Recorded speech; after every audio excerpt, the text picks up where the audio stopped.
No, my first question for you, President Zelensky. But you are in the same suit. You see, I changed. Maybe yours is much better. Real quickly, upon peace, God willing we get peace, are you open to holding an election in your country? Yes, of course. We are open for election, yes.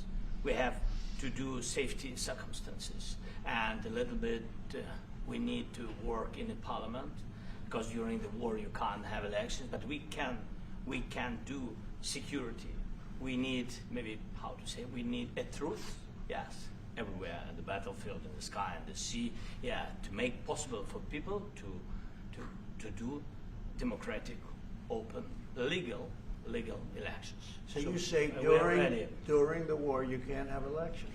So let me just say 3.5 years from now, so you mean if we happen to be in a war with somebody, no more elections. Oh, that's good. I wonder what the fake You like this idea? No. Speaking of news, I got a question for you. This sounds insane for me even to ask this, but do you think the American media really doesn't even want a peace deal because they've seen they've been so critical of you every step of the way as you lead the charge for peace? It's an amazing phenomenon. I said that if in the settlement you got Moscow, St. Petersburg, and thousands of miles around them, they would say, I made a bad deal.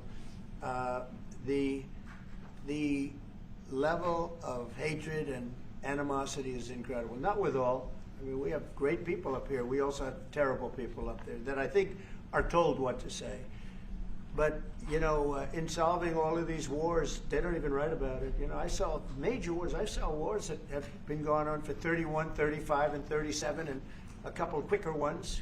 One that was going to go into a full-blown deal very quickly. You know, what the one I'm talking about, it was a big one. But they don't even write about that.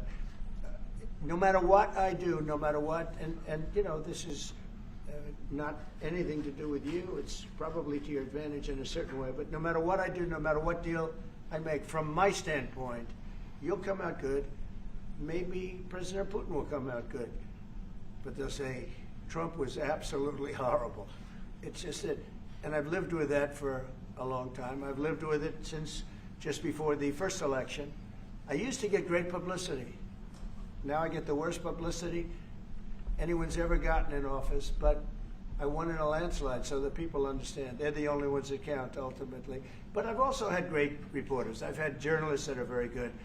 But it's very sad when you do the right thing. As an example, they said, because of the fact that Vladimir Putin came to American soil, this was a tremendous defeat for Donald Trump. No, it was really wonderful that he did it.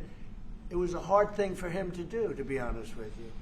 It was the opposite of what they said, but they said it. Now, if he didn't come, they'd say that was also bad for Trump. You know, there's no way. And there's just a great dishonesty of the press, and I think that's why it's lost its credibility. You know, its credibility is at an all-time low. We have a thing going on right now in D.C. We went from the most unsafe place anywhere to a place that now friends are calling me up, Democrats are calling me up, and they're saying, sir, I want to thank you. My wife and I went out to dinner last night for the first time in 4 years, and Washington, D.C. is safe, and you did that in 4 days. I'll tell you, it's safe. I had another friend of mine, he has a son who's a great golfer, he's on tour, and he came in 4th yesterday in the big tournament where Scotty Scheffler made the great shot, and he said his son is going to dinner in Washington, D.C. tonight. I said, would you have allowed that to happen a year ago? He said, no way, no way. He said, what you've done is incredible. And I think the people realize it. But the press says, he's a dictator, he's trying to take over. No, all I want is security for our people. But people that haven't gone out to dinner in Washington, D.C. in 2 years are going out to dinner. And the restaurants the last 2 days were busier than they've been in a long time. Thank you. I walked around yesterday with MTG. If you can walk around with DC with MTG and not be attacked, the city is safe. Yes. Thank you, Mr. President. Last week you warned of what you called severe consequences if a 30-day ceasefire or any type of ceasefire were not agreed to by Russia Will there be severe consequences? Does that change because of I don't the think you US need a president? ceasefire. You know, if you look at the 6 deals that I settled this year, they were all at war. I didn't do any ceasefires. And I know that it might be good to have, but I can also understand strategically why, well, you know, one country or the other wouldn't want it. You have a ceasefire and they rebuild and rebuild and rebuild, and, you know, maybe they don't want that. But if you look at the 6 deals that we made peace and you know, long-term, long-running wars, I didn't do any ceasefires. Would I like the concept. You know, I like the concept of a ceasefire for one reason, because you'd stop killing people immediately, as opposed to in 2 weeks or 1 week or whatever it takes. But we can work a deal where we're working on a peace deal while they're fighting. They have to fight. I wish they could stop. I'd like them to stop. But strategically, that could be a disadvantage for one side or the other. But all of these deals I made without even the mention of the words ceasefire. Are you President Zelensky, Can you explain the decision to offer Ukraine Article 5 like security guarantees, but stop short of pushing for their full membership? Yeah, well, we haven't done anything on that yet. If you look back and you go back long before President Putin, it was always a statement that they would never allow Ukraine into NATO. So that was a statement that was made, but we haven't discussed any of that yet. We're going to be discussing it today. But we will give them very good protection, very good security. That's part of it. And the people that are waiting for us, they are, I think they're very like-minded. They want to help out also. Thank you, President. Thank you, President Trump. The United States has already given hundreds of billions of dollars to this war effort in Ukraine. Biden. At best, it is a stalemate, and the killing continues. So, President Trump, how much more is the United States willing to give Ukraine? And President Zelensky, how much more do you want? Well, I'll start off just by saying we're not giving anything now. We're selling weapons. This is something before, I guess the number is well over $300 billion. That was under Joe Biden, a corrupt politician, not a smart man, never was. By the way, go back 40 years. He was not a smart man 40 years ago either. But now he's in particular bad. This was done by a corrupt administration that shouldn't have been in, and frankly, if the right results of the election were given, if I were president, this war would have never taken place, and he would have been very happy, because he would have liked to have seen. I mean, they went through hell. He went through hell. This war would have never happened, and the people that were killed, a couple of million people, a lot of people with soldiers and everything else, and the people that have been displaced and forced into other areas and other countries because of what's happened, none of that would have happened. And I'm just saying that he was a horrible president. Whether it was the borders or this, he was just a horrible, corrupt president. Mr. President, You want to answer? I can. Thank you so much. So first of all, we have possibility now to buy weapon from the United States. We are thankful for this program and this opportunity. We are thankful for Europe. They pay for this.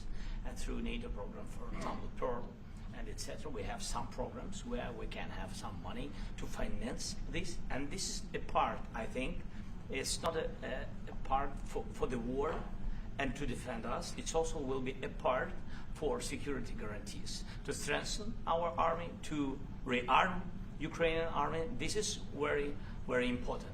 And it depends how much money we need to rearm. For example, the question of air defense, we spoke about it with President Trump, and I'm happy that we have now bilateral decisions and we work on it with production, American production. Nobody in Europe has so many air defense like Patriots, for example. We need it very much, and this is also about defending.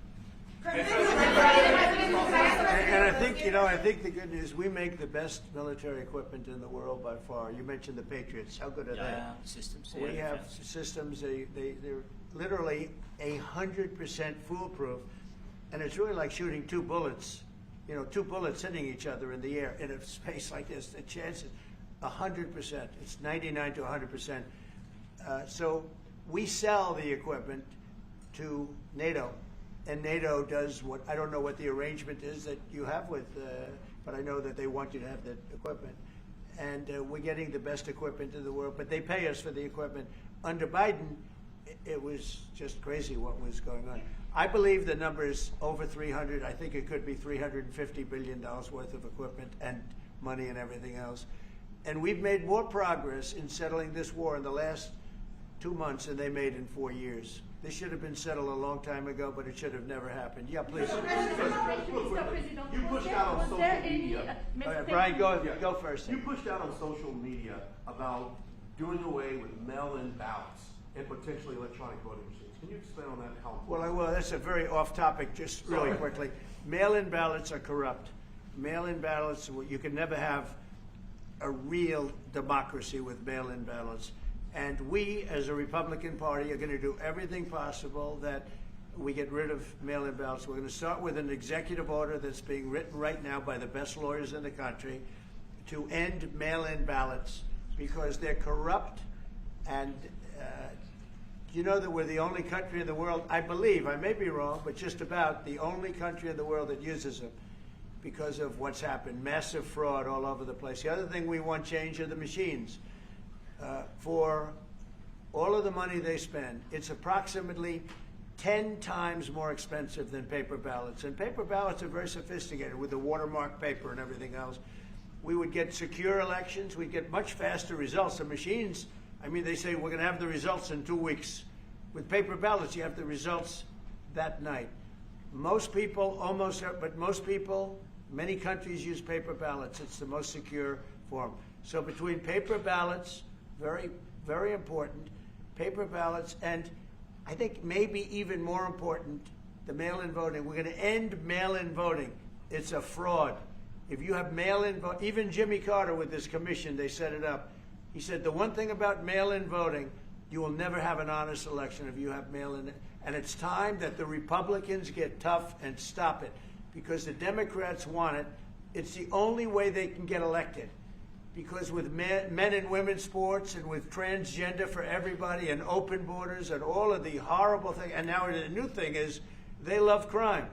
They're fighting me on the fact that I've made Washington, D.C. safe. We're not going to get mugged, beaten up, or killed like all the people you've been watching get so badly hurt. I'm glad, I hate to take your time on this, but I'm glad you asked me that question. Sorry. We're going to stop mail-in ballots because it's corrupt. You know, when you go to a voting booth and you do it the right way and you go to a state that runs it properly, you go in, they even ask me. They asked me for my license plate, for identity. I said, I don't know if I have it. He said, sir, you have to have it. I was very impressed, actually. But it's very hard to cheat with mail-in voting. As you know what happens in California, it's so corrupt, where some people get 5, 6, 7 ballots delivered to them. Now, we got to stop mail-in voting, and the Republicans have to lead the charge. The Democrats want it because they have horrible policy. If you have mail-in voting, you're not going to have many Democrats get elected. That's bigger than anything having to do with redistricting, believe me. And the Republicans have to get smart. We're not going to have a country. I said for a long time at rallies, you need borders and you need free and fair elections. Those two things. Otherwise, you don't have. We have strong borders now. In 90 days, Mr. President, we didn't have 1, 0, 0, and 3 months. Not one person came in illegally into our country. In fact, even I find that hard to believe, but it's run by a little bit of a liberal group that put out the numbers, so I guess it's, but 0, 0, and 0. You go back a year ago, 2 years ago, 3, millions of people poured into our country. It was terrible. Thank you very much. What guarantees do you need from President Trump to be able to make a deal? Is it American troops, intelligence, equipment? What is it? Everything. And really, it includes 2 parts. First, strong Ukrainian army.